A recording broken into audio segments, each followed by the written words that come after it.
Himachal news times में आपका स्वागत है। हिमाचल की ताज़ा खबरें जानने के लिए हमारे चैनल को लाइक, शेयर और सब्सक्राइब करें।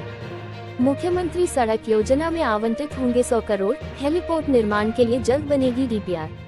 मुख्यमंत्री सुखविंदर सिंह सुक्खू ने मंगलवार को प्रशासनिक सचिवों के साथ समीक्षा बैठक में विभिन्न विभागों के कामकाज में प्रौद्योगिकी को शामिल करने के निर्देश दिए। उन्होंने कहा कि इससे आम आदमी की सुविधा के साथ पारदर्शिता और तत्परता सुनिश्चित होगी। मुख्यमंत्री ने राजस्व विभाग से राज्य के लोगों की सुविधा के दृष्टिगत लंबे समय से लंबित राजस्व मामलों के निपटान में तेजी लाने को कहा। सुक्खू ने कहा कि मुख्यमंत्री सड़क योजना के तहत 100 करोड़ रुपए आवंटित किए जाएंगे और हाल में आपदा के कारण प्रभावित सड़कों की मरम्मत और रखरखाव के लिए लोक निर्माण विभाग को 20 करोड़ रुपए प्रदान किए जाएंगे। लगातार चौथे साल भी कर्तव्य पथ पर नहीं दिखेगी हिमाचली झांकी की झलक। चौथे साल गणतंत्र दिवस 2024 की परेड में राजधानी दिल्ली के कर्तव्य पथ पर हिमाचल की झांकी देखने को नहीं मिलेगी। हिमाचल सरकार ने 26 जनवरी 2025 की परेड में राज्य की झांकी को शामिल करने का फैसला किया है। केंद्र सरकार के निर्देश पर प्रदेश सरकार ने प्रस्ताव तैयार कर लिया है। जल्द ही इसे केंद्र भेजा जाएगा।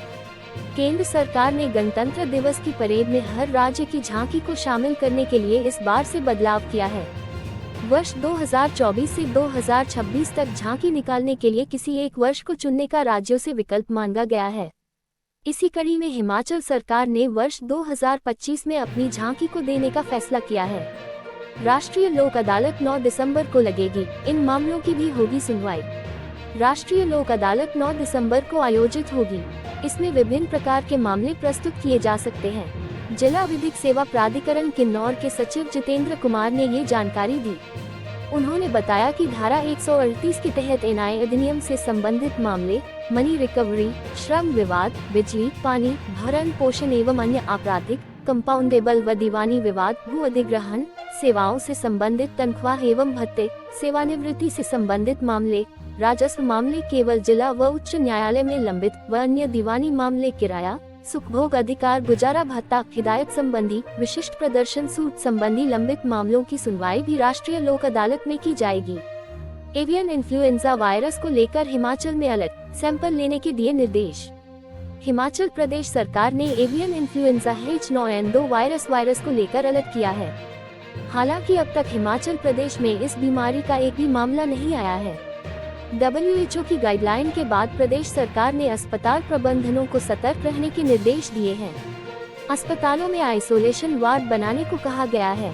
ओपीडी में सर्दी, खांसी, बुखार, निमोनिया से ग्रसित मरीजों के टेस्ट करने के लिए कहा गया है। ये बीमारी बच्चों को अपनी गिरफ्त में लेती है। इन्फ्लुएंजा अन्य पुरानी बीमारियों के लक्षणों को खराब कर सकता है। गंभीर मामलों में इन्फ्लुएंजा से निमोनिया हो सकता है। अन्य चिकित्सीय समस्याओं वाले या गंभीर लक्षण वाले लोगों को चिकित्सकों की सलाह लेनी जरूरी है। स्वास्थ्य सचिव एम सुधा ने बताया कि बीमारी को लेकर समय समय पर अस्पताल प्रबंधन को दिशा निर्देश जारी किए जाते हैं। राज्यपाल बोले, नशे के खात्मे के लिए पुलिस और शिक्षकों को आना होगा आगे। प्रदेश देवभूमि है, यहाँ नशे के लिए कोई स्थान नहीं होना चाहिए। प्रदेश से नशे के खात्मे के लिए पुलिस के साथ शिक्षकों और पंचायती राज के लोगों को भी साथ आना होगा, तभी देवभूमि से नशे को समाप्त किया जा सकेगा। ये बात धर्मशाला में 52वीं हिमाचल प्रदेश पुलिस खेलकूद एवं कर्तव्य प्रतियोगिता 2023 का शुभारंभ अवसर पर राज्यपाल शिव प्रताप शुक्ल ने कही।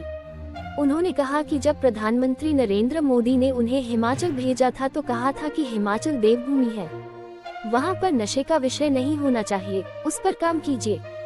इसके बाद मैंने यहाँ पर काम शुरू किया। पुलिस भी इसमें काम कर रही है। राज्यपाल ने कहा कि देवभूमि को नशा मुक्त किया जाए। हिमाचल शिक्षा के क्षेत्र में आगे रहा है।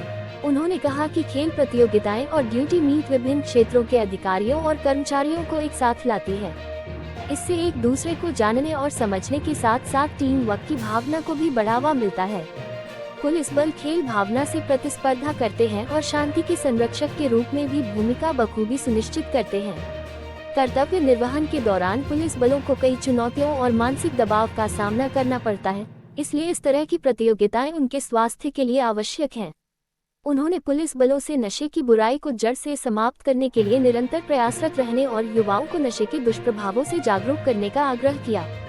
बागवानों के लिए सेब और अखरोट के रोग विरोधी पौधे तैयार करवाएगा ICR।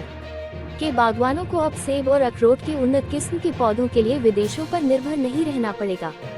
भारतीय कृषि अनुसंधान संस्थान ICAR शिमला जंगली सेब से तैयार पूसा एप्पल रूट स्टॉक 101 और पूसा अखरोट बागवानों को उपलब्ध करवाएगा। प्रौद्योगिकी का व्यावसायीकरण योजना के तहत इन किस्मों के मदर प्लांट ICAR के पास पंजीकृत नर्सरियों फार्म को दिए जाएंगे। अब तक ICAR के पास 5 फार्म पंजीकृत हो चुकी हैं, इनमें 4 हिमाचल और 1 उत्तराखंड की हैं। नर्सरियां पौधों की संख्या बढ़ाएंगी और बागवानों को देंगी। मदर प्लांट के एवज में ICAR को रॉयल्टी मिलेगी। इसका इस्तेमाल नई किस्में ईजाद करने पर होगा। पुलिस ने पंजाब के खरड़ से दबोचा एक और चिट्टा तस्कर। प्रदेश की सोलन पुलिस की विशेष टीम ने एक और चिट्टा तस्कर को दबोचा है। आरोपी पंजाब से 7 सालों से चिट्टे की सप्लाई कर रहा था। पुलिस को चिट्टे के आरोप में पकड़े गए 3 युवकों से पूछताछ के दौरान इसका पता चला। इसके बाद पुलिस ने आरोपी को पंजाब के खरड़ से गिरफ्तार कर लिया। पुलिस से मिली जानकारी के अनुसार सोलन के माल रोड पर स्थित एक गेस्ट हाउस में बीते दिनों पुलिस ने 2 युवकों को 7.34 ग्राम चिट्टे के साथ पकड़ा था। ये युवक शहर में युवाओं को चिट्टा बेचने की फिराक में थे। दोनों आरोपी चिट्टे को अपने बिचौलिए दोस्त नरेंद्र निवासी जॉनजी रोड के माध्यम से पैसों का लेन देन करके खरड़ निवासी चिट्टा तस्कर मोहित से खरीद कर लाए थे। छानबीन में पाया गया कि आरोपी मोहित एक अन्य व्यक्ति का पेटीएम वॉलेट व सिम कार्ड पिछले 1 साल से इस्तेमाल कर रहा था ताकि पुलिस से बचा जा सके। इसके बाद आरोपी मोहित लखनपाल पुत्र धर्मपाल निवासी खरड़ पंजाब को चिट्टा सप्लाई करने के आरोप में गिरफ्तार किया गया है।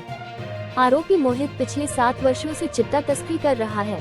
मामले की पुष्टि करते हुए एसपी सोलन गौरव सिंह ने की।